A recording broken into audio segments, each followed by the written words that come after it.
హరి ఓం. శ్రీ గురుభ్యో నమః.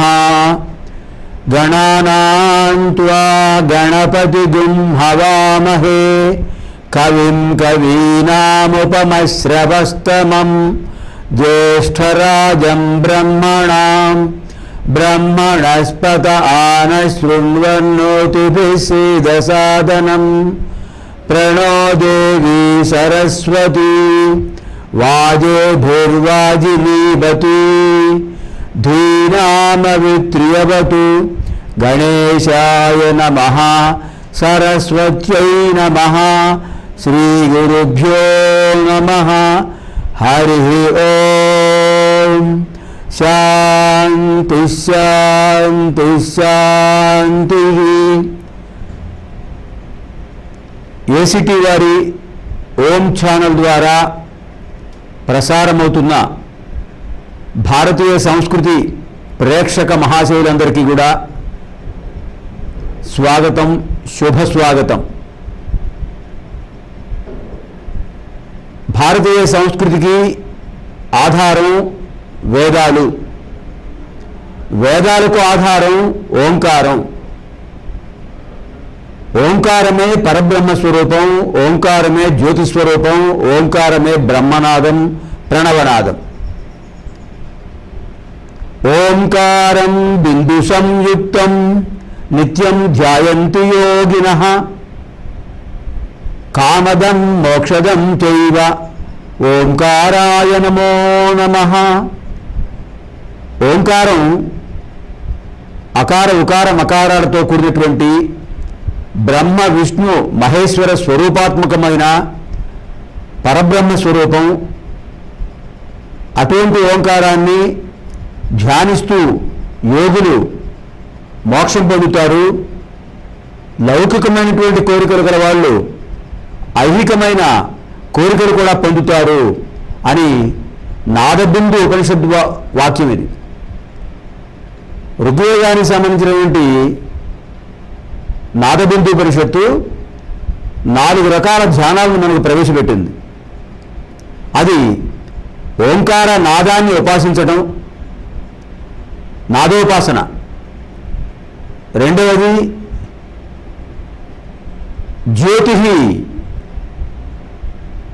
జ్యోతిస్సును, వెలుగును పరబ్రహ్మ తత్వంగా, పరజ్ఞాన స్వరూపంగా ఉపాసించటం, ఆరాధించటం. తర్వాత రూపధ్యానం, రూపాతీత ధ్యానం. 4 ఒకదాని తర్వాత ఒకటి మనం అభ్యాసం చేస్తూ ఉండాలి. ఇది నాదబిందు ఉపనిషత్తు చెప్పినటువంటి ధ్యాన స్వరూపాలు. మొదట ప్రణవనాదంతో ధ్యానం చేయాలి. 4 మాత్రల కాలంలో ఉచ్చరించేటటువంటి ఓం అనేటటువంటి బ్రహ్మనాదాన్ని, ప్రణవనాదాన్ని 12 మాత్రల కాలం వరకు పొడిగించి చేసినట్లయితే అది ప్రాణాయామం అవుతుంది. ప్రాణాయామంతో కూడిన ధ్యానమే నిజమైన ధ్యానం అని వేదం చెప్తోంది. ఓమిత్యేకాక్షరం బ్రహ్మ, ఓమిత్యేకాక్షరం బ్రహ్మ అని భగవద్గీత కూడా మనకి బోధిస్తోంది. వ్యాహరన్ మామనుస్మరన్ యః ప్రయాతి త్యజన్ దేహం సయాతి పరమాం గతిం. ఓం ఇత్యేకాక్షరం బ్రహ్మ. ఓం అనేటటువంటి ఆ పరబ్రహ్మ స్వరూపాన్ని ఎవరైతే ధ్యానం చేస్తారో, ధ్యానం చేస్తూ అంతకాలంలో చివరి క్షణాల్లో కూడా ఓంకారాన్ని ధ్యానం చేస్తూ యః ప్రయాతి త్యజన్ దేహం, ఏ వ్యక్తి అయితే త్యజన్ దేహం, దేహాన్ని విడిచిపెడుతూ ఓంకారాన్ని ఉపాసన చేస్తూ అలా భౌతిక శరీరాన్ని విడిచిపెట్టి ఆ జీవాత్మ ఉపాధి నుంచి వెళ్ళిపోతుందో ఓంకార నాదంతో, ఆ నాదాన్ని ఉపాసిస్తూ సయాతి పరమాం గతిం, ఆ వ్యక్తి తప్పకుండా పరమమైనటువంటి మోక్షాన్ని పొందుతాడు అని శ్రీకృష్ణ భగవానుడు స్వయంగా మనకి అక్షర పరబ్రహ్మయోగంలో చెప్పాడు. అక్షర పరబ్రహ్మయోగంలో అక్షర పరబ్రహ్మయోగం ఆ పేరులోనే ఉంది. క్షరము అంటే నశించేది, అక్షరము శాశ్వతమైనది. ఎవరు శాశ్వతమైనది? పరబ్రహ్మ. బ్రహ్మ సత్యం జగన్మిథ్య జీవో బ్రహ్మైవ నాపరః. కనిపించేటటువంటి జగత్తంతా కూడా ఎప్పటికైనా అదృశ్యమయ్యేదే. యదృశ్యం తన్నశ్యం. మరి శాశ్వతంగా ఉండేది ఒక్కటే, ఆ పరబ్రహ్మతత్వం ఒక్కటే, ఆ బ్రహ్మతత్వం ఒక్కటే. అందుకని నిత్యం ధ్యాయంతి యోగినః. ఆ పరబ్రహ్మతత్వాన్ని ఓంకారంగా భావిస్తూ, ఓంకారంగా ధ్యానిస్తూ, యః ప్రయాతి త్యజన్ దేహం. ఎవరైతే దేహాన్ని త్యజించి వెళ్ళిపోతారో ఆ జీవాత్మ, ఆ వ్యక్తి యొక్క జీవాత్మ సయాతి పరమాం గతిం. ఒక్కసారిగా భూలోక, భువర్లోక, స్వర్లోక, మహర్లోక, జనోలోక, తపోలోకాలు దాటి సత్యలోకానికి చేరిపోతాడు. ఇంతకుముందు అధ్యాయాల్లో మనం చెప్పుకున్నాం. ప్రకృతి మనకి బయట ఉంది, లోపల ఉంది. ప్రకృతిలో ఉన్న పంచ మౌలిక పదార్థాలు పృథివీ ఆపస్తేజో వాయువు ఆకాశాలు బయట ఉన్నాయి, లోపల ఉన్నాయి. ప్రకృతికి సహజంగా ప్రకృతికి దగ్గరగా ఉన్న వ్యక్తి ఆయురారోగ్య సంపన్నంగా ఉంటాడు. ప్రకృతిని కృత్రిమంగా భావిస్తూ, ప్రకృతికి దూరంగా, అంతా కృత్రిమంగా, కృత్రిమమైన వాతావరణంలో, కృత్రిమమైన మనసుతో, కృత్రిమైన అలంకారాలతో, కృత్రిమమైనటువంటి మాటలతో ఉండేవాడు ప్రకృతికి సహజంగా ఉండలేడు, ప్రకృతికి దగ్గరగా ఉండలేడు, భగవంతుడికి దగ్గర అసలేవాడు. ప్రకృతి అంతా కూడా భగవంతుని యొక్క మరో రూపం. ప్రకృతి అంటే మాయా, మాయాతీతమిదం జగత్. ప్రకృతి అంతా మాయతో ఉండింది. జనన మరణాలు మాయతో కూడినవి కనుక ప్రకృతి కూడా దానికి సహజమైనదే. ప్రకృతికి అతీతమైన వాడు పరమాత్మ, ప్రకృతిని సృష్టించిన వాడు పరమాత్మ, ఆయన శాశ్వతుడు. అదే అక్షర పరబ్రహ్మయోగం. శాశ్వతమైన పరబ్రహ్మతత్వం ఏది అంటే ఆ భగవతత్వం. బ్రహ్మ సత్యం జగన్మిథ్య. ఆ పరబ్రహ్మ సత్యము, ఈ జగత్ అంతా మిథ్య, అసత్యమే. పుట్టిన ప్రతి జీవి ఈ దేహాన్ని విడిచిపెట్టక తప్పదు. అంచేత ఇది అసత్యం. మరి ఏది సత్యం? ఏదైతే పరమాత్మ తత్వం నుంచి వచ్చిందో, ఏ జీవాత్మ అయితే ఈ ఉపాధిలో, ఈ శరీరంలో చేరిందో, అది ఈ శరీరం ఉన్నంత వరకే దీంట్లో ఉంటుంది. తర్వాత ఈ శరీరం ఎప్పుడైతే శిథిలమైపోతుందో వృద్ధాప్యంతో, తర్వాత ఈ జీవాత్మ ఇక్కడి నుంచి పరమాత్మలో చేరిపోతుంది. దీనికి భగవాన్ సత్యసాయిబాబా వారు ఒక ఉదాహరణ చెప్పారు. ఆత్మతత్వం, పరమాత్మతత్వం ఒక సాగరం లాంటిది. పరమ ఆత్మ పదాన్ని విడదీస్తేనే మనకు తెలుస్తుంది దాని అర్థం. పరమ ఆత్మ, శ్రేష్టమైన ఆత్మ, దివ్యమైన ఆత్మతత్వం. దివ్యమైన ఆత్మతత్వం మొత్తం సాగరం లాంటిది. ఆ సాగరంలో ఎన్నో లక్షల కోట్ల బుద్బుదాలు ఉంటుంటాయి. బుద్బుదం అంటే బుడగ. ఆ బుడగ ఆకారంలో ఉన్నంత వరకు నీటి స్వరూపమే. నీరు ఆ బుడగ ఆకారంలో ఉంది. ఆ బుడగ ఆకారంలో ఉన్నంత వరకు అది వేరుగా ఉంటుంది. కానీ దాంట్లో ఉన్న తత్వం నీటి తత్వమే, జలతత్వమే. ఆ సాగరతత్వమే ఈ బుద్బుదంలో ఉంది. ఈ బుద్బుదం ఎంతసేపు ఉంటుంది? కొన్ని క్షణాలే. మరో బుద్బుదం వస్తుంది. ఈ బుద్బుదం ఎప్పుడైతే ఆకారం ఎప్పుడైతే పోతుందో, ఆకారంలో ఉన్న జడతత్వం అనంతమైన సాగరతత్వంలో కలిసిపోతుంది. ఈ ఉపాధి ఎంతవరకు ఉంటుందో, శరీరం ఎంతవరకు ఉంటుందో, ఆ శరీరం ఉన్నంత వరకు కూడా ఆ జీవాత్మ ఈ ఉపాధిలో ఉండి నేనే ఈ శరీరాన్ని అని అనుకోవడమే మాయా, మోహం. నేను ఈ శరీరాన్ని కాదు, శరీరం విడిచిపెట్టితే మళ్ళీ వెళ్ళిపోవాలి. ఏ జగత్తత్వం నుంచి, ఏ పరమాత్మతత్వం నుంచి, ఏ పరబ్రహ్మతత్వం నుంచి జీవాత్మ శరీరంలో ప్రవేశించిందో మళ్ళీ ఈ జీవాత్మ ఆ పరమాత్మతత్వంలో వెళ్ళిపోవాల్సిందే. అదే జీవన లక్ష్యం. అది తెలుసుకోవడమే మోహక్షయం. దేహం, దేహి, దేహి అంటే జీవాత్మ. ఆ దేహి ఈ దేహంలో ప్రవేశించింది, ఆ జీవాత్మ ఈ దేహంలో ప్రవేశించింది. ఇది ఒక పాత్ర, ఈ పాత్రలో ప్రవేశించింది. అసలు సూత్రధారి, జగన్నాటక సూత్రధారి పరమాత్మ. ఆ పరమాత్మ యొక్క ఆదేశాన్ని అనుసరించి ఈ జీవాత్మలన్నీ కూడా ఆయా ఉపాధుల్లో ఆయా శరీరాల్లో ఆ పాత్రధారులుగా ప్రవేశించి ఆ భగవంతుడు ఏ విధంగా వీళ్ళకి నిర్దేశం చేశాడో ఇలా మీరు ప్రవర్తించండి అని చెప్పాడో అలా ప్రవర్తించి ఈ ఉపాధి అయిపోయిన తర్వాత వాళ్ళ కర్మ నిర్వహణ అయిపోయిన తర్వాత మళ్ళీ అక్కడికి వెళ్ళవలసిందే, సూత్రధారి దగ్గరికి వెళ్ళవలసిందే. మళ్ళీ సూత్రధారి పంపిస్తే రావటం. వీడు బాగా చేసినట్లయితే తన పాత్రకు న్యాయం చేసి చేకూర్చినట్లయితే తప్పకుండా ఆ జీవాత్మను తనలో ఐక్యం చేసుకుంటాడు పరమాత్మ. అదే మోహక్షయం, మోక్షం అన్నారు భగవాన్ బాబా వారు. మోహం అంటే ఏమిటి? ఇక్కడ ఈ దేహము దేహి ఒకటే అనుకుంటున్నాడు. ఈ దేహం నాదే అనుకుంటున్నాడు. అది మోహం. నేను ఈ దేహాన్ని కాదు, నేను అక్కడి నుంచి ఆ సూత్రధారి పరమాత్మ దగ్గర నుంచి వచ్చాను, ఆయన పంపిస్తే ఇక్కడ ప్రవేశించాను. ఎప్పుడైతే ఈ దేహం శిథిలమైపోతుందో నేను మళ్ళీ అక్కడికి చేరవలసిందే అనేటువంటి ఆత్మజ్ఞానాన్ని, జీవాత్మ తత్వాన్ని ఎవరు గ్రహించారో వాడు ఆత్మజ్ఞాని. అప్పుడు వాడికి మోహం క్షయం అయిపోతుంది. మోహంలో మో, క్షయంలో క్ష, రెండు కలిపి మోక్షం. ఎంత సులభంగా చెప్పారు చూడండి. ఇదే భగవాన్ రమణ మహర్షి కూడా చెప్పారు. కోహం కోహం కోహం కోహం అనుకోమని చెప్పారు. కహాహం, అహం నేను కహా ఎవరిని, అహం నేను కహా ఎవరిని అని అనుకుంటూ ఉండమన్నారు భగవాన్ రమణ మహర్షి. అలా అనుకుంటూ ఉంటే, ప్రశ్న వేస్తూ వేస్తూ వేస్తూ ఉంటుంటే, మననం చేసుకుంటూ ఉంటే సమాధానం అదే వస్తుంది, అదే గమ్యం. ఏంటది? సోహం. కోహం ఎవరిని నేను, సోహం ఆ భగవంతుడే నేను, ఆ పరమాత్మడే ఈ జీవాత్మ, అక్కడి నుంచి వచ్చింది ఈ జీవాత్మ, ఆ తత్వమే ఈ తత్వము, ఈ తత్వం ఎప్పటికైనా అక్కడికి వెళ్ళవలసిందే. ఇది మోహక్షయం, మోక్షం. పునరపి జననం పునరపి మరణం పునరపి జనని జఠరే శయనం. ఆది శంకరాచార్యులు ప్రవచించారండి. ఇది మహానుభావులైన శంకర సాక్షాత్ అని ఎందరో మెచ్చుకున్నారు. సాక్షాత్తు మూలందరూ మెచ్చుకున్నారు ఆయన, అగస్త్య మహర్షి లాంటి వాళ్ళు. శంకర సాక్షాత్, ఆ శంకరుడే ఈ శంకరుడు. అద్వైత సిద్ధాంతాన్ని ప్రవర్తింపజేశాడు. ఆయన చెప్పిన వాక్యమే వేదవాక్యం. బ్రహ్మ సత్యం జగన్మిథ్య జీవో బ్రహ్మైవ నాపరః. ఈ జీవాత్మ ఎవరు? పరబ్రహ్మ, పరమాత్మయే, వేరే ఏం కాదు. ఎందుకు?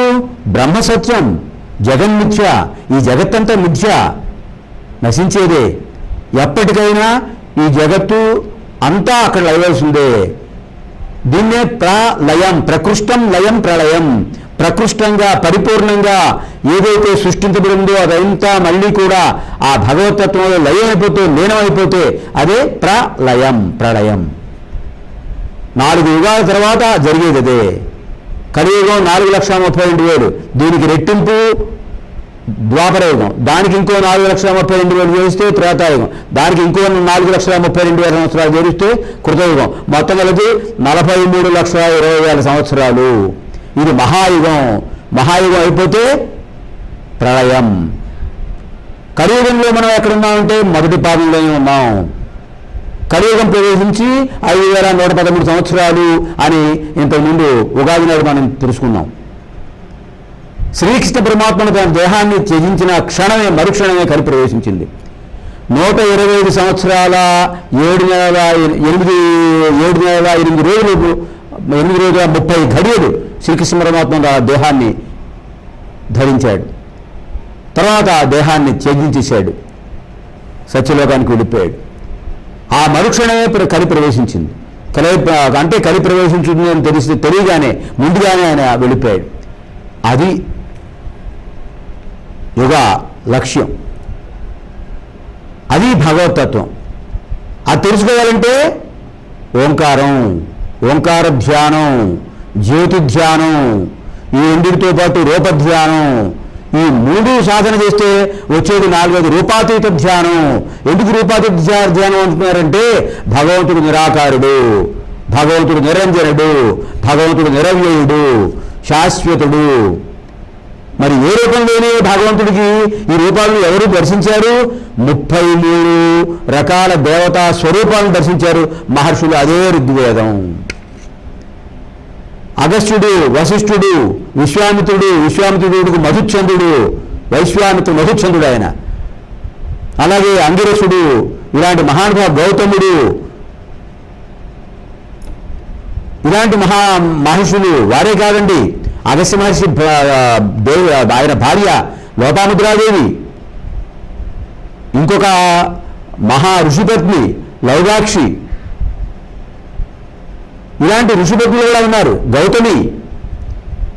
వీళ్ళు కూడా ఈ దేవతా స్వరూపాన్ని దర్శించారు. దర్శించి ఏ దేవత ఏ స్వరూపంతో ఉన్నది అంటే వాళ్ళు దర్శించిన రూపాలు, ఏ మంత్రం ఏ దేవతను తెలియజేస్తుంది. అందుకనే ఋగ్వేదంలో ప్రతి ఋక్కుకి కూడా మనం ఏ ఛందస్సులో ఉంది ఆ మంత్రం చెప్పుకుంటున్నాం, ఆ మంత్రానికి అధిదేవత ఎవరు చెప్పుకుంటున్నాం, దర్శించిన ఋషి ఎవరు, దేనికోసం అది వినియోగిస్తున్నాం, ఇవన్నీ కూడా మంత్రంలో చెప్పుకుంటున్నాం. ఋగ్వేదంలో ప్రారంభం అగ్నిదేవుడు, అగ్నిదేవ సూక్తం, వాయుదేవ సూక్తం, ఇంద్రదేవ సూక్తం, మిత్రదేవ సూక్తం, అంటే సూర్యదేవ సూక్తం, వరుణదేవ సూక్తం, ఇవన్నీ కూడా సూక్తాలన్నీ కూడా వైశ్వామిత్ర మధుఛంద్రుడనే మహర్షి దర్శించిన మంత్రాలు.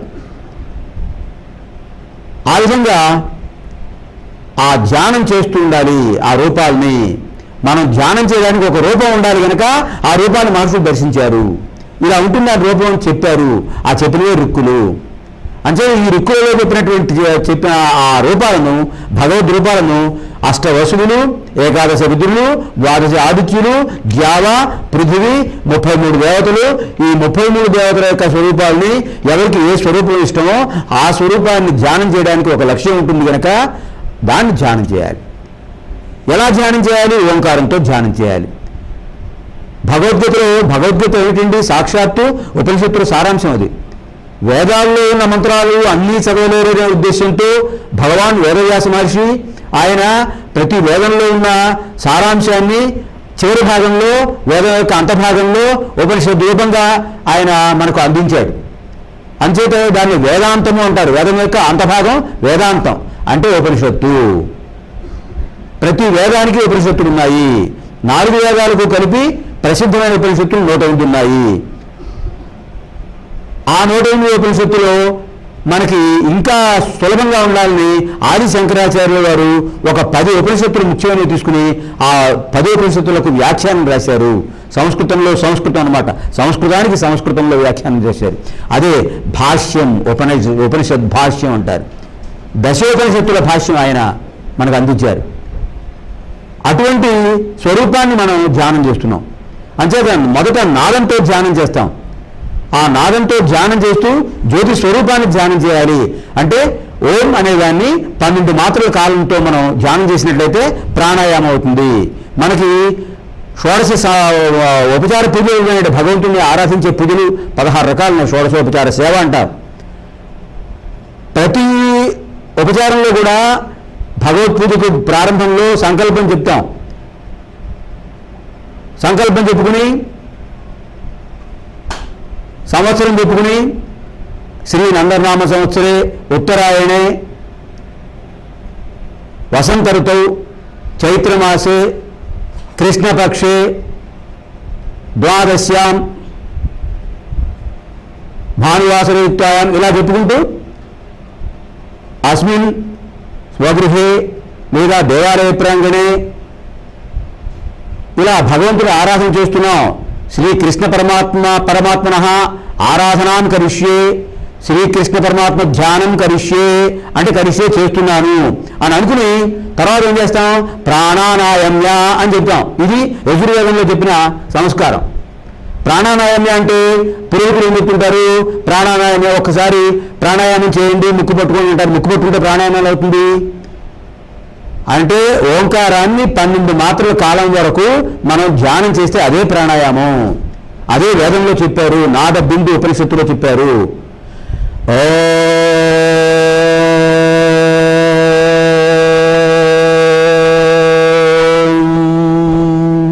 ఇది 12 మాత్రల కాలం పాటు చేసే ధ్యానం. ఇలా ఓంకారం ధ్యానం చేస్తూ ఆ ఆజ్ఞాచక్రంలో ఈ ఆజ్ఞాచక్రం యొక్క విశిష్టత మనం చెప్పుకున్నాం ఇంతకుముందు. మొత్తం శరీరాన్ని అంతట్లో జ్ఞానేంద్రియాలని, కర్మేంద్రియాలని అన్నింటినీ కూడా నియంత్రిస్తూ ఉండే నాడీ మండల కేంద్రం అంతా కూడా ఆజ్ఞాచక్రంలో ఉంది. ఇక్కడే జీవాత్మ అధిష్ఠించి ఉంటాడు. ఆ జీవాత్మ ఆజ్ఞాచక్రం ద్వారా మొత్తం శరీరంలో ఏ భాగాలు ఏ పని చేయాలి ఎప్పటికప్పుడు ఆజ్ఞా ప్రసారం చేస్తుంటాడు. అటువంటి స్థానం కనుకనే మనం విభూతి, కుంకుమ, చందనం వీటితో దాన్ని పవిత్రం చేస్తుండాలి. చక్రాన్ని స్పృశించుకుంటూ ఉండాలి. దానివల్ల ఏమవుతుంది? ఆజ్ఞాచక్రం అది ఉద్బుద్ధం అవుతుంది. తన పని తను చేయడానికి తగిన శక్తిని తీసుకుంటుంది. ఆ శక్తిని ఇవ్వడానికే మనం బొట్టు పెట్టుకుంటాం. ఇది భారతీయ సంస్కృతిలో చాలా ముఖ్యమైన భాగం. అంటే ప్రతి భారతీయ సంస్కృతి ప్రేక్షకులు అందరూ కూడా ఇది తప్పకుండా గుర్తుపెట్టుకోవాలి. ఓంకారం ధ్యానం చేయండి, పద్మాసనం వేసుకోండి, ఒక దర్భాసనం లేదా ఒక చాప ఒక పీట వేసుకోండి, తూర్పు ముఖంగా కూర్చోండి, జ్యోతిని వెలిగించండి. జ్యోతిస్వరూపం, ఆ జ్యోతిస్వరూపాన్ని కూడా ఆవునేతితో వెలిగిస్తే ఆయుర్దాయం, ఆరోగ్యం, ఐశ్వర్యం లభిస్తాయి. నువ్వుల నూనెతో ఆ జ్యోతిని వెలిగిస్తే మనకి గ్రహదోషాలన్నీ పోతాయి. ఎందుకంటే సాక్షాత్తు గ్రహరాజు సూర్యుడు, ఆయన యొక్క కుమారుడు శనైశ్వరుడు. శనైశ్వరుడికి నువ్వుల ప్రీతి, నువ్వుల నూనె ప్రీతి. సూర్యభగవానుడికి ఎంత శక్తి ఉందో ఆయన కుమారుడు సూర్యుడు శనైశ్వరుడికి కూడా అంత శక్తి ఉంది. సూర్యుడికి ఇద్దరు భార్యలని చెప్పుకున్నాం గత వారం. ఎవరు? సంజ్ఞాదేవి, ఛాయాదేవి. సంజ్ఞాదేవి దేవలోకంలో ఉన్న శిల్పాచార్యుడు విశ్వకర్మ యొక్క కుమార్తె. ఆ సంజ్ఞాదేవి కుమారులు ముగ్గురున్నారు. వైవస్వత మనువు, యముడు, యమి అంటే యమున. తర్వాత ఆవిడ ఏం చేసింది? తన యొక్క ప్రతిరూపాన్ని ఛాయాదేవిగా అక్కడ ఉంచేసి తను అశ్వరూపంలో వెళ్ళిపోయింది. కామరూపిణి కదా ఆవిడ. ఆ అశ్వరూపంలో వెళ్ళినప్పుడు కొంతకాలానికి ఆ అశ్వరూపంలో ఉన్నటువంటి ఆ సంజ్ఞాదేవికి జన్మించిన కుమారులు అశ్విని దేవతలు. ఇప్పుడు ఆ మంత్రం మనం చెప్పబోతున్నాం ఋగ్వేదంలోది. అశ్విని దేవతలు అశ్వరూపంలో ఉన్నటువంటి సంజ్ఞాదేవికి జన్మించిన వాళ్ళు కనుక అశ్విని దేవతలు వాళ్ళు కవలలు ఒకేసారి జన్మించారు. అందులో మొదటి వాడి పేరు నాసత్యుడు, రెండవ వాడు ధనుహు. వాళ్ళు అశ్విని దేవతలు. ఆ ఛాయాదేవికి జన్మించారు ముగ్గురు కుమారులు. మొదటివాడు సావర్ణమనువు, తర్వాత తపతి, శనైశ్వరుడు. ఆ విధంగా ఆ సూర్యభగవానుడికి ఎంత ప్రతాపం, ఎంత శక్తి ఉన్నాయో అన్నీ ఉన్నాయి శనైశ్వరుడికి. ఆయన అనుకూలిస్తే అంతా బాగుంటుంది, ప్రతికూలిస్తే ఏది బాగుండదు. అంటే నువ్వుల నూనెతో దీపారాధన చేసి ఆ జ్యోతి స్వరూపాన్ని ధ్యానం చేసుకుంటే ఆజ్ఞాచక్రంలో ఓంకారంతో ఆ జ్యోతి ధ్యానం చేసిన వాళ్లకు ఏ గ్రహ బాధ ఉండదు. గ్రహరాజు ఆయనే కదా, అంచేత ఏ గ్రహ బాధ ఉండదు. ఈ విధంగా మన భారతీయ సంస్కృతిని మనం రక్షించాలి, దాన్ని మనం ఆచరించాలి. ధర్మో రక్షిత సంస్కృతి రక్షతి. ఆ సంస్కారాన్ని మనం అమలు చేస్తే, ఆచరణలో పెడితే మనం దాన్ని రక్షించిన వాళ్ళు అవుతాం. మనం చేయడమే కాదు, పిల్లలకి నేర్పాలి. తర్వాత తరం మంచి పౌరులు అవ్వాలి. అది మన బాధ్యత. కనుక ఇక్కడ మనం ప్రస్తుతానికి వస్తున్నాం. ధ్యానం 4 రకాలు చెప్పుకున్నాం. రూపధ్యానం, రూపాతీత ధ్యానం. మొదట నాదధ్యానం, తర్వాత జ్యోతిధ్యానం, తర్వాత రూపధ్యానం, రూపాతీత ధ్యానం. మొదట ఓంకారంతో ప్రాణాయామపూర్వకంగా చేస్తున్నాం. ప్రాణానాయమ్య అని చెప్పుకుని ధ్యానం. అది కూడా దాంట్లో పూజ ఉంది. ప్రతిరోజు సంధ్యావందనం చేసుకునేవాళ్ళు, ప్రతిరోజు పూజ చేసుకునేవాళ్ళు ఈ ప్రాణాయామం ధ్యానం లేకుండా ఏది చేయరు. ఆ రెండింటితో రెండింటి తర్వాతనే ఆ పూజ మంచి ఫలితాన్ని ఇస్తుంది. ఆ ధ్యానంలో మనకి ఇష్టదేవాన్ని ధ్యానం చేస్తాం. ఎక్కడ? ఆజ్ఞాచక్రంలో ఎదురుగా దీపాన్ని చూస్తున్నాం.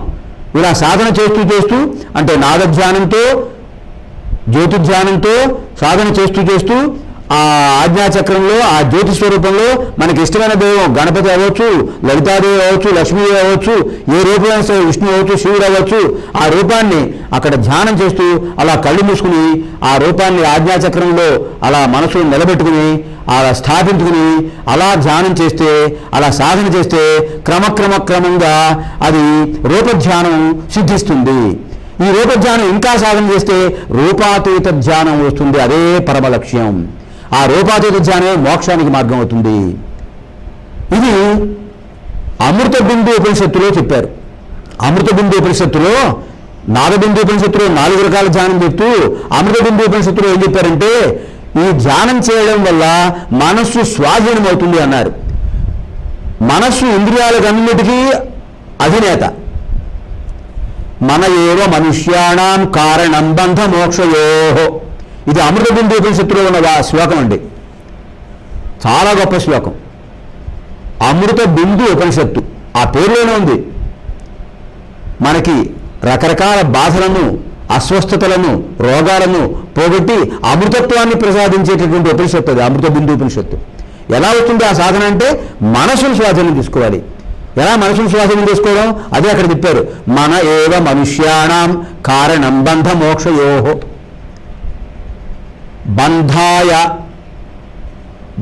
బంధానికే హేతు అవుతుంది. మన ఏవ మనుష్యాణం కారణం బంధ మోక్షయోహో. మానవుడు బంధితుడు అవ్వడానికి కానీ బంధ విముక్తుడు అవ్వడానికి కారణం మన ఏవ మనస్సు మాత్రమే. బంధాయ విషయాసక్తం. ఎప్పుడు వస్తుంది బంధం? విషయాసక్తం. లౌకికమైన కోరికలపై ఎక్కువగా ఆసక్తి పెట్టుకుని, లౌకికంగా మనం ఎన్నో పనులు చేస్తుంటాం జీవనభృతి కోసం, ఉద్యోగం కోసం. అలా చేస్తున్నామని దాని మీద ధ్యాస పెట్టుకోకూడదు కదా. అలా పెట్టుకుంటే అది బంధం అవుతుంది. బంధాయ విషయాసక్తం. విషయాల మీద, లౌకికమైన విషయాల మీద ఎంతవరకు పనిచేయాలి అంతవరకే. హద్దు దాటకూడదు. హద్దు దాటి మాటికి దాన్నే స్మరిస్తూ ఉంటే అదే మనం రక్షించేది. అది బంధానికి హేతు అవుతుంది. బంధాయ విషయాసక్తం ముక్త్యై నిర్విషయం స్మృతం. ముక్త్యై నిర్విషయం స్మృతం. చూడండి అక్కడ అది సారాంశం. అమృత బిందు ఉపనిషత్తు సారాంశం అదే. ముక్త్యై నిర్విషయం స్మృతం. ఎప్పుడైతే ఈ విషయ వాసనలపై, లౌకికమైన కోరికలపై తామరాకు మీద నీటి బొట్టులాగా ఉంటూ తాత్కాలికంగా పనిచేస్తూ తర్వాత దాని నుంచి మనస్సు దూరం చేసుకుంటూ ఎవరైతే ఉంటారో అక్కడ ముక్తి వస్తుంది. ముక్తి నిర్విషయం స్మృతం.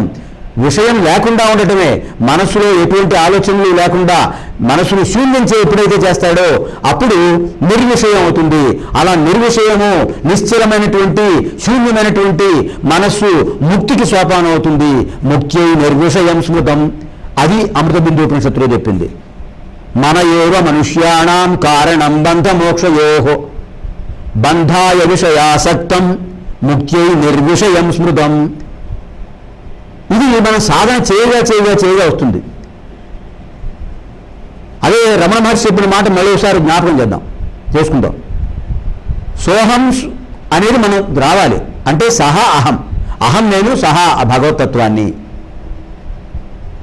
ఎప్పుడు ప్రశ్న వేసుకుంటున్నాడు. కోహం నేను కహా అహం, అహం కహా నేనెవరిని అని ప్రశ్న వేసుకోగా సమాధానం ఆ భగవంతుడు మనకి స్ఫురింపజేస్తున్నాడు. ఏమిటిది?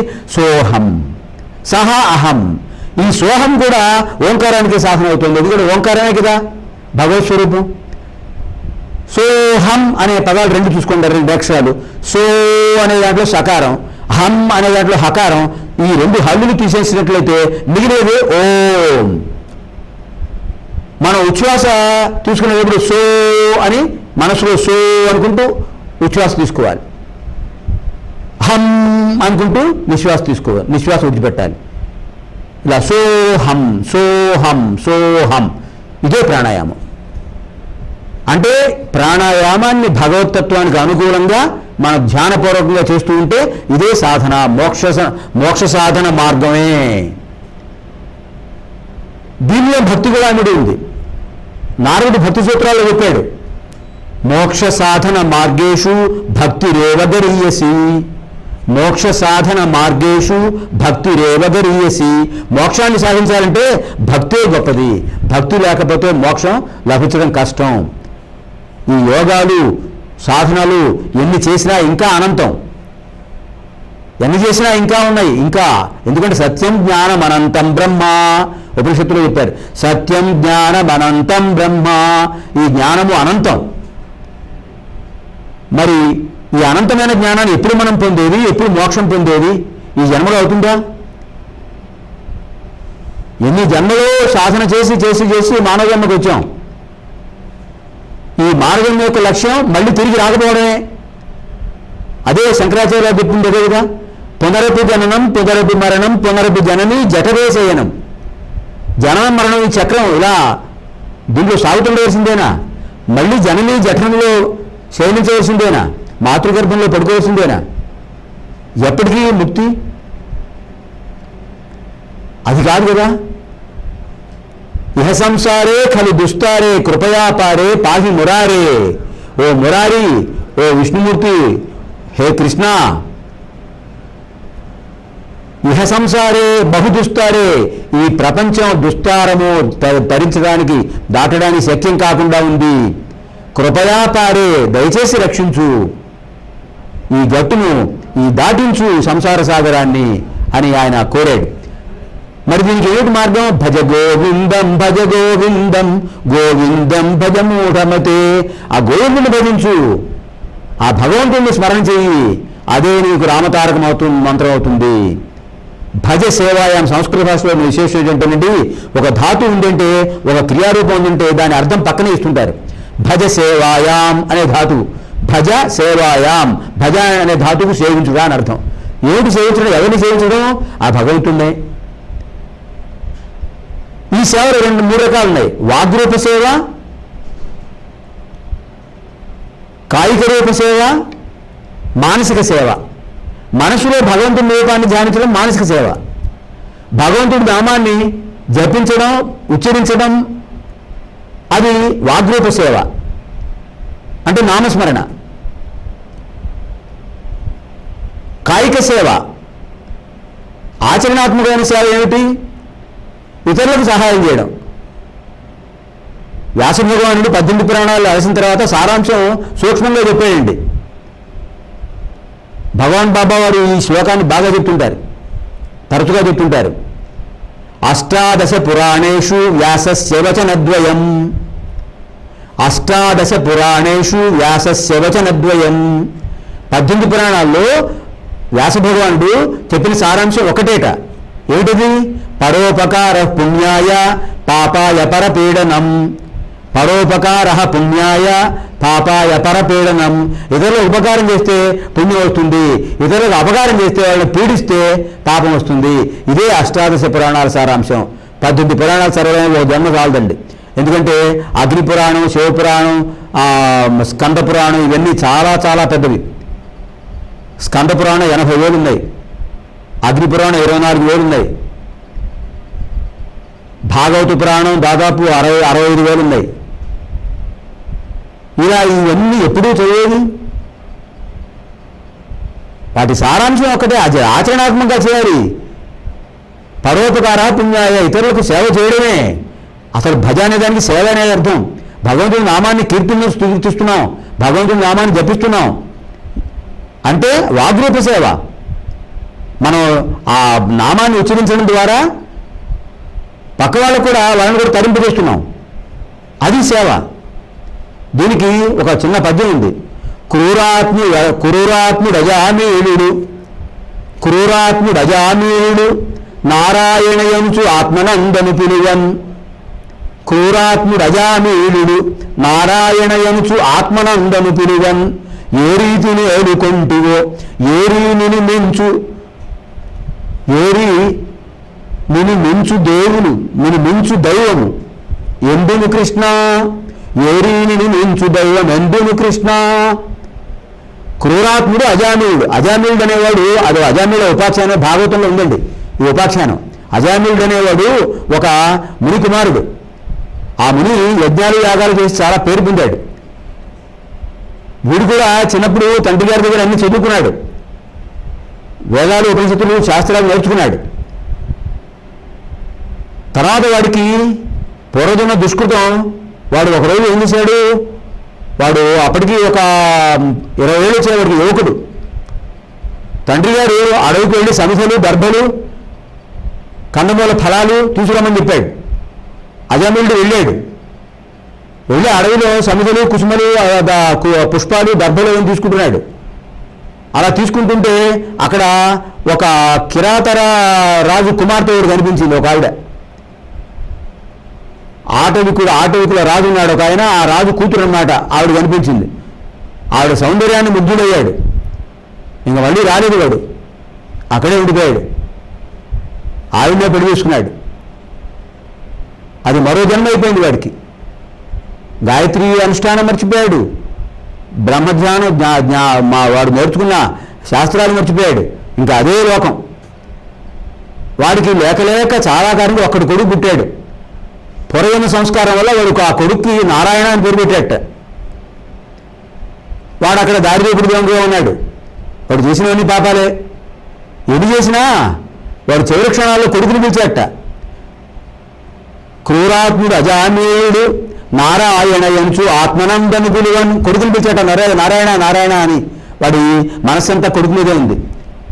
నారాయణ రారా బాబు, నారాయణ నేను చూడాలిరా చివరి క్షణాల్లో అని వాడిని పిలుస్తున్నట్ట. నారాయణ నారాయణ నారాయణ అని. అప్పుడు రక్షించింది ఎవరు? నారాయణుడే.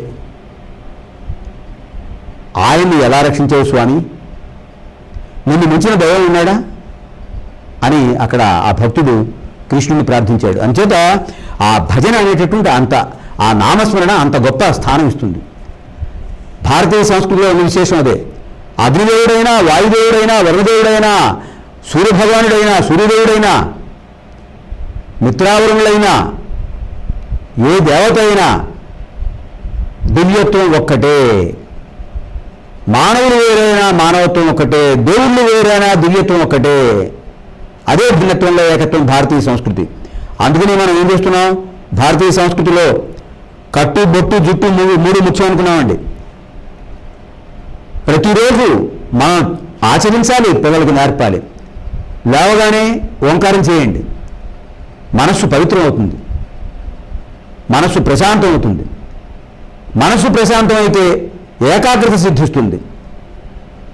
బ్రాహ్మీ ముహూర్త సమయంలో, అంటే సూర్యోదయానికి 2 ఘడియల సమయం ముందు, అరుణోదయానికి 2 ఘడియలు అంటే 45 నిమిషాల సమయం, అంటే తెల్లవారుజాము 4:30కి లేచి ఆ సమయంలో ప్రశాంతంగా కూర్చుని ప్రాణాయామపూర్వకంగా ఓంకారాన్ని జపించి ధ్యానం చేసి ఓంకారాన్ని ఉపాసించి ఆ తర్వాత విద్యార్థులు ఏం చదువుకున్నారో వాళ్ళకి సిద్ధిస్తుంది, స్ఫురిస్తుంది. అది భారతీయ సంస్కృతిలో విశేషత. తర్వాత స్నానం అవన్నీ కూడా కార్యక్రమాలు పరిశుద్ధం చేసుకుని శరీర శుద్ధి చేసుకుని భగవంతుని ముందు కూర్చుని ఆ జ్యోతిని వెలిగించండి, ఆ జ్యోతికి ఎదురుగా కూర్చోండి. జ్యోతిని ఎప్పుడు కూడా 2 ఒత్తులు వేసినట్లయితే 2 కూడా ఆగ్నేయం, ఈశాన్యం లేదా ఉత్తరం, తూర్పు ఆ దిక్కులుగానే ఉండాలి. ఒక ఒత్తి వెలిగించడం అనేది అపరకర్మల్లో మాత్రమే చేస్తారండి.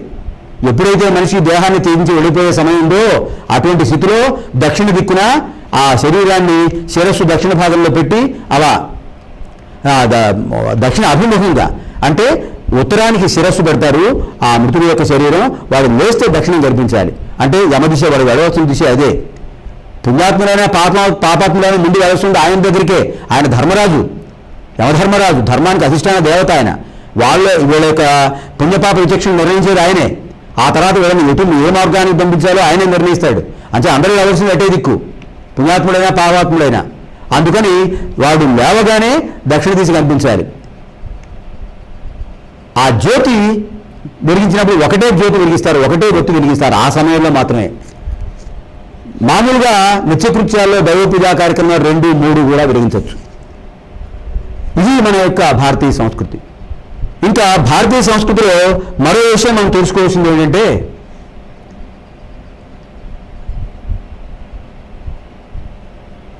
ఇచ్ఛాశక్తి, జ్ఞానశక్తి, క్రియాశక్తి 3 తెలుసుకోవాలని చెప్పుకున్నాం కదండి. కరాగ్రే వసతే లక్ష్మీ, కర మధ్యే సరస్వతి, కరమూలే స్థిత గౌరీ, ప్రభాతే కరదర్శనం.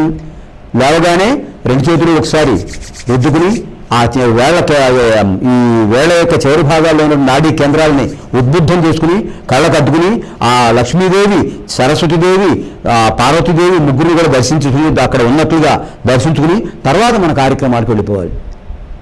అలాగే సాయంకాలం పూట సంధ్యాదీపానికి కూడా నమస్కారం చేయాలి. దీపం జ్యోతి పరం బ్రహ్మ, దీపం జ్యోతిఃపరాయణం, దీపేనావృతే లోకః, దీపలక్ష్మి నమోస్తుతే, సంధ్యా దీప నమోస్తుతే అని నమస్కారం చేయాలి. సరే, ఇప్పుడు ఆ విషయాలు చేసి మనస్సుని నిర్విషయం చేసుకుని అప్పుడు ధ్యానం చేయాలి అన్నాం.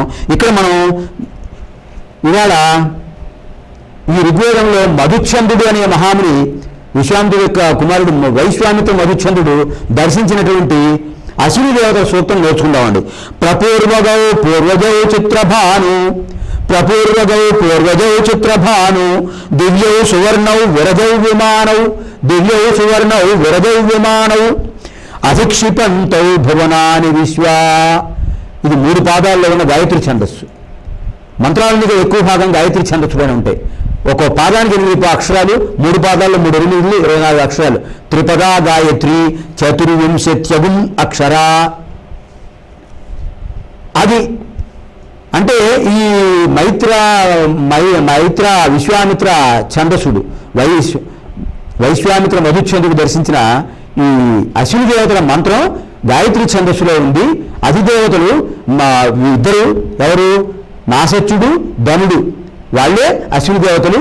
ఆరోగ్యానికి అధిదేవతలు వాళ్ళిద్దరు కూడా దేవభిషక్కులు అంటారు, దేవ వైద్యులు. తర్వాత ఇది దర్శించిన మహర్షి వైశ్వామిత్ర మధుచంద్రుడు. ఎక్కడ వినియోగం అంటే ఆరోగ్య సంపాదనే వినియోగ. ఇది ఆరోగ్యం కోసం ఈ మంత్రం చదవాలట. అశ్విని దేవతల మంత్రాలు. అశ్విని దేవతలు సూర్యుడు యొక్క కొడుకులు అని చెప్పుకున్నాం కదండి. ఆరోగ్యం భాస్కరాది ఇచ్చేది ఆయన కొడుకులే కనుక వాళ్ళ ద్వారా మనం ఇంకా ఆరోగ్యాన్ని పెంపొందించుకోవచ్చు. వాళ్ళు ఎక్కడ ఎలా దీని మంత్రానికి అర్థం ఏంటంటే ప్రపూర్వగౌ పూర్వగౌ చిత్రభాను.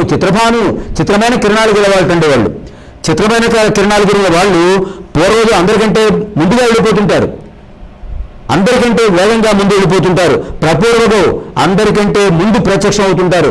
ఎక్కడ అనారోగ్యం ఉంటుందో అక్కడ అనారోగ్యం పోగొట్టడానికి వాళ్ళు ఉంటుంటారు, పిలిచినా పిలవపోయినా. కాకపోతే మన ప్రాప్తం ఉంటే వాళ్ళ అనుగ్రహం కలుగుతుంది. దివ్యో సువర్ణ విరజయ విమానవు. వాళ్ళ యొక్క విమానాలు దివ్యమైనవి, ప్రకాశించేవి, కాంతిమంతమైనవి. అలాంటి విమానాలట వాళ్ళవి. ఆ విమానాలు కూర్చుని వస్తుంటారు వాళ్ళు. అధిక్షిపంతో భవనాని విశ్వ. 14 భవనాల్లో వాళ్ళు సంచరిస్తుంటారు. భూలోక, భవలోక, స్వర్లోక, మహర్లోక, జనవలోక, తపోలోక, సత్యలోకాలు 7 ఊర్ధ్వలోకాలు. అతల, వితల, సుతల, తలాతల, రసాతల, మహాతల, పాతాళ, ఈ లోకాలు అధోలోకాలు 7, మొత్తం 14 భవనాలు. ఈ 14 భవనాలు కూడా వాళ్ళు సంచరిస్తూ ఉంటారు. ఇలా సంచరిస్తూ ఉన్నప్పుడు వాళ్ళు ఎక్కడ దేవతల దగ్గర కానీ, మానవుల దగ్గర కానీ, మానవేతర జీవుల్లో కానీ ఎక్కడ అనారోగ్యం, అస్వస్థత కలిగినా కూడా వాళ్ళు అక్కడికి వచ్చి వాళ్ళను ఆశీర్విస్తూ ఉంటారు. వాళ్ళ అనారోగ్యం పోగొట్టడానికి ప్రయత్నం చేస్తుంటారు. కాకపోతే అక్కడ ప్రాప్తం అనేది అక్కడ ఉంటుంది. పూర్వజన్మ చేసినటువంటి కర్మ దోష వ్యాధిగా వస్తుంది. పూర్వజన్మ కృతం పాపం వ్యాధి రూపేణ బాధతే. పూర్వజన్మలో చేసిన కర్మ వ్యాధి రూపంగా వస్తుందిట. తచ్చాంతిరౌషధైర్దానై జప హోమసురార్చనై. మరి దాన్ని పోగొట్టుకోవాలంటే ఏం చేయాలండి? ఔషధై దానై జప హోమ సురార్చనై. ఔషధాలతో పోగొట్టుకోవచ్చు, దానంతో పోగొట్టుకోవచ్చు, సురార్చనతో దేవపూజలో పోగొట్టుకోవచ్చు. ఇన్ని మార్గాలతో పోగొట్టుకోవడం ప్రయత్నం చేయొచ్చు. ఇన్నిటిలో కూడా అశ్విని దేవతలను ప్రార్థించే మార్గం ఒకటి. మహాభారతంలో ఆది పర్వంలో మనకు ఒక విషయం ఉంది. ధౌమ్య మహర్షి యొక్క శిష్యుడు ఉపమంజుడు అనేవాడు అడవిలో సంచరిస్తూ ఆకలికి తట్టుకోలేక అర్కపత్రాలు భక్షించాడు, జిల్లేడాకులు. ఆ జిల్లేడాకులు తినడం వల్ల వాడు కళ్ళు పోయాయి. కనపడక వాడు నూతిలో పడిపోయాడు. శిష్యుడు ఇంకా రాలేదేమిటి అని గురువుగారి పాపం వచ్చేసారు అక్కడికి. ధౌమ్య మహర్షి, నాయనా ఉపమన్యు ఎక్కడున్నావు? క్వాసి ఉపమన్యు శిష్య క్వాసి ఎక్కడున్నావు నా పాప అనుస్తూ వచ్చాడు ఆయన. అహమస్మిన్ కూపే పతితోహం అన్నట్టు వాడు. అహమస్మిన్ కూపే పతితోహం, నేను నూతిలో పడిపోయానంటే గురువుగారు అని పాపం వాడు అక్కడి నుంచి అరుస్తున్నాడు. అప్పుడు ఆయన గురువుగారు అక్కడికి వచ్చి, నాయనా నేను ఋగ్వేదంలో మంత్రం చెప్తాను, ఆ అశ్విని దేవతల మంత్రం పఠించు, నీకు ఆరోగ్యం సంప్రాప్తిస్తుంది, కళ్ళు ఇస్తాడు ఆ అశ్విని దేవతలు అని చెప్పి ఈ మంత్రం చెప్పాడు. పూర్వగౌ చిత్రభాను, ఈ మంత్రాన్ని చెప్పి జపించమన్నాడు. ఆయన జపించాడు. జపిస్తే అశ్విని దేవతలు ప్రత్యక్షమయ్యారు. అతనికి నేత్రదానం చేశారు, ఆరోగ్యం ప్రసాదించారు. ఒక్కసారిగా ఆవిడ పైకి వచ్చాడు, గురువుగారికి నమస్కారం చేశాడు. అది అశ్విని దేవతలు ఆ రకంగా అనుగ్రహిస్తారు. ఇలాంటి ఉపాఖ్యానాలు మనకి పురాణాల్లో చాలా ఉన్నాయి, అశ్విని దేవతలు అనుగ్రహించిన పద్ధతులు. ఇది మన భారతీయ సంస్కృతిలో విశిష్టమైనటువంటి భాగం. ఈ విధంగా మనం భారతీయ సంస్కృతి అంటే మనం ఒక్కటి జ్ఞాపకం పెట్టుకోవాలండి. సంస్కృతిలో సదాచారము, సంస్కారము, సభ్యత, మర్యాద ఇవన్నీ భాగాలే. విదేశీ సంస్కృతికి భారతీయ సంస్కృతి ఉన్న తేడా ఇక్కడే. తల్లిదండ్రులకు నమస్కారం చేయాలి, పెద్దవాళ్ళకు నమస్కారం చేయాలి, వచ్చిన వాళ్ళకి మర్యాదగా పిలవాలి, వాళ్ళకు చక్కగా మాట్లాడాలి, చదువుతో పాటు సంస్కారం కూడా ఉండాలి. ఆ సూర్య భగవాను ఆరాధించి ఒక మహానుభావుడు ఆ సూర్యుడికి అంకితం చేశాడు శతకం. ఆయన 17వ శతాబ్దంలో ఒక కవి ఉండేవాడండి. అంటే ఇప్పటికి దాదాపు 5 శతాబ్దాల క్రితం అన్నమాట, 4.5 శతాబ్దాల క్రితం. ఆయన పేరు మారద వెంకయ్య. ఆ మారద వెంకయ్య గారు భాస్కర శతకం రాశాడు. అందులో ఒక మంచి పద్యం చెప్పాడు ఆయన. చదువది ఎంత వెలిగిన రసజ్ఞతయించుక చాలకున్న ఆ చదువు నిరర్ధకంబు. చూడండి ఎంత బాగా చెప్పాడు. చదువది ఎంత గలిగిన రసజ్ఞత ఇంచుక చాలకున్న ఆ చదువు నిరర్ధకంబు. ఎంత బాగా చదివాడు, A to Z అన్ని డిగ్రీలు ఉన్నవాడికి. కానీ రసజ్ఞుడు, సంస్కారం వచ్చిన వాళ్ళతో మాట్లాడు, వచ్చిన వాళ్ళని కూర్చోమండు, ధిక్కారంగా చూస్తాడు, అవమానపూర్వకంగా ఆక్షేపిస్తాడు, ఎవరితో చక్కగా మాట్లాడు. అహంకారం ఎక్కువైపోయింది. నేనే గొప్పవాడిని, నాకే ఇంత చదువుని గర్వం వచ్చేసింది. సంస్కారం లేదు. ఏమవుతుందంటే ఆ చదువు రసజ్ఞత ఇంచుక చాలకున్నా, ఏమాత్రం ఆ రసజ్ఞత ఆ సంస్కారం లేకపోయినా ఆ చదువు నిరర్ధకంబు. గుణ సంయుతులు ఎవరు మెచ్చరెచ్చటం, గుణ సంయుతులు ఎవ్వరు మెచ్చరెచ్చటం. మంచివాళ్ళు ఎవరైనా మెచ్చుకుంటారా అండి? ఏమిటయ్యా నీ సంస్కారం, ఇదేనా సభ్యత, నీ తల్లిదండ్రులు నేర్పింది ఇదేనా అంటారు. పదముగా మంచి కూర నలపాకము చేసిన నైనా అందు ఇంపదవేడు ఉప్పు లేక రుచి పుట్టగనేచునటయ్య భాస్కరా. దానికి ఉదాహరణ చూడండి ఎంత బాగా చెప్పాడు మారద వెంకయ్య గారు. పదనుగా మంచి కూర నలపాకము చేసిన నైనా అందు ఇంపదవేడు ఉప్పు లేక రుచి పుట్టగనేర్చునటయ్య భాస్కరా. బాగా చేశాడు, మంచి కూర బాగా చేశాడు, ఉప్పు మర్చిపోయాడు, ఉప్పేడు మర్చిపోయాడు. ఏమిటి వస్తుంది దాంట్లో, ఉంటుందా, రుచిస్తుందా? ఈ చదువు కూడా అంతే. సంస్కారం లేని చదువు ఉప్పు లేని వట లాంటిది. చూడండి ఎంత బాగా చెప్పాడు. అంచేత ఆ సంస్కృతి, ఆ సంస్కారాన్ని నేర్పేదే సంస్కృతి, సంస్కృతిని నేర్పేదే సంస్కృతం. భారతీయ ప్రతిష్ఠేద్వే సంస్కృతం సంస్కృతిస్తథ. ఇది మనం చాలాసార్లు గుర్తు చేసుకున్నాం, ఇంకా గుర్తు చేసుకోవాలి. సంస్కృత భాష మన భాష. సంస్కృత భాష ఒకప్పుడు దేశ భాష, ఒకప్పుడు రాజభాష. మళ్ళీ దానికి పరువు వైభవం తీసుకురావాలి. సంస్కృతం నేర్చుకోవాలి, నేర్పించాలి, సంస్కృతిని పరిరక్షించాలి. అప్పుడే మన భారతీయత ధన్యం అవుతుంది. పాశ్చాత్య సంస్కృతికి భారతీయ సంస్కృతికి ఉన్న తేడా అదే. జనని సమస్త భాషలకు దైవత భాషయే. అన్ని భాషలకు తల్లి సంస్కృతమే. దివ్యాం భవ్యాం సుబోధాంచ శుద్ధాం అర్థప్రదాయినీం జననీం బహుభాషాణం వందే గీర్వాణ భారతీం. అన్ని భాషలకు తల్లి, దివ్యమైనది, భవ్యమైనది. వేదాలు ఎప్పుడు పుట్టాయో వేదాలతో పాటు పుట్టింది ఆ భాష. ఆ భాషా తల్లికి నమస్కారం చేస్తూ ఈ కార్యక్రమాన్ని, ఈ భారతీయ సంస్కృతి కార్యక్రమాన్ని ఈ మైత్రావరణ సూక్తంతో పాటు మనం అశ్విదేవతర సూక్తంతో పూర్తి చేస్తున్నాం. మళ్ళీ వారం చాలా గొప్ప విశేషాలు చెప్పుకోవాలి మనం. ఈ భగవాన్ సూర్యదేవుడి దగ్గర చతుర్దశ విద్యను నేర్చుకున్న మహానుభావుడు ఒక ఆయన ఉన్నాడు. ఆయన దగ్గర నేర్చుకుని అంతశక్తిని పొందాడు. అటువంటి మహానుభావుని గురించి తర్వాత వచ్చేటటువంటి ఈ మొత్తం ఈ 2 మాసాలు, చైత్ర వైశాఖ మాసాల్లో మత్స్య వరాహ జయంతులు ఉన్నాయి. మత్స్య జయంతి, వరాహ జయంతి, నృసింహ జయంతి, ఈ కార్యక్రమాలు, శంకర జయంతి, ఇలాంటి మహామహా కార్యక్రమాలు ఉన్నాయి. వాళ్ళ గురించి మనం తెలుసుకోవాలి. అటువంటి ఈ విశేషమైన ఈ కార్యక్రమాన్ని మనం చెప్పుకోవడానికి మనకి అవకాశం ఇచ్చారు. భారతీయ సంస్కృతిని మనం వినడానికి, మనం చెప్పుకోవడానికి ఆ మహానుభావుల యొక్క చరిత్రలు, ఆ ఋషులు ఏ విధంగా దర్శించారో మంత్రాలు, అవన్నీ తెలుసుకోవడానికి అవకాశం ఇచ్చినటువంటి భారతీయ సంస్కృతి కార్యక్రమ నిర్వాహకులకు, ఈ ఓం ఛానల్ నిర్వాహకులకు అందరికీ కూడా ధన్యవాదాలు సమర్పిస్తూ స్వస్తి ప్రజాభ్య పరిపాలయంతాం న్యాయేన మార్గేణ మహీం మహీషాః గోబ్రాహ్మణేభ్యః శుభమస్తు నిత్యం లోకాః సమస్తాః సుఖినో భవంతు. అసతో మా సద్గమయ తమసో మా జ్యోతిర్గమయ మృత్యోర్మా అమృతం గమయ ఓం శాంతి శాంతి శాంతి. స్వస్తి.